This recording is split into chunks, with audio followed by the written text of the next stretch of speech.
Hello, today we're going to be talking about lino block printing. And lino block printing is a type of relief printing. You might be asking yourself, well, what is relief printing? And relief printing is a printmaking method where the raised areas of the block are covered with ink and then printed on paper, and you will carve away the areas that you don't want printed, as you can kind of see here in this image. Here's some examples of some adorable little Linocut stamps. I want you to think about this as creating like a giant stamp. So what you're going to do is you will carve away areas that you don't want printed, which leaves raised areas which will get covered with ink, as you can see here on the right-hand side. Once you cover those raised areas with ink, you'll lay paper on top, rub on top of the paper, pull away the paper, and voila, you have your finished print. The great thing about this type of printing is you can create literally thousands of prints off of one block. Now let's look at some artists that did this process really well. This woman is named Elizabeth Catlett, and she is an American artist raised in Washington, D.C. And her teacher in college at the University of Iowa was a man named Grant Wood. And you might be asking yourself, why is this important? If you don't know who Grant Wood is, he is the artist that painted this famous painting called American Gothic, which I'm sure you have seen many times.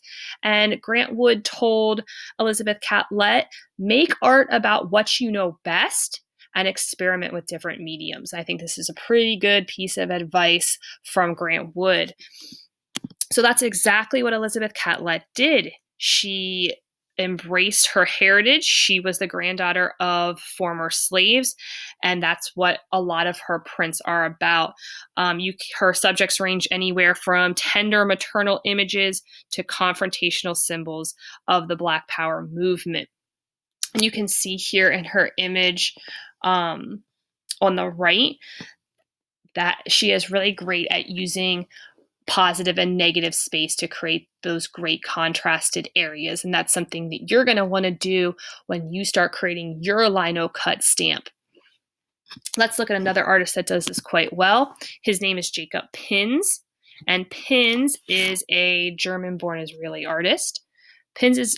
He lived in extreme poverty, and his artwork really shows ghetto scenes and poverty-stricken landscapes, as you can see here with the street with tree.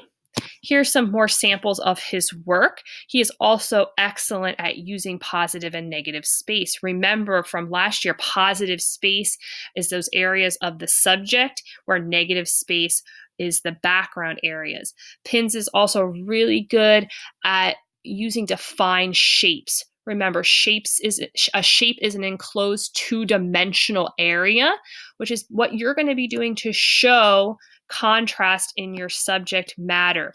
With printmaking, with Linocut printing, you can't create value with a value scale. There's no tones of light to dark with color or with grayscale. You're just going to be able to show the contrast between the positive and the negative space. And we'll talk more about that in our next video.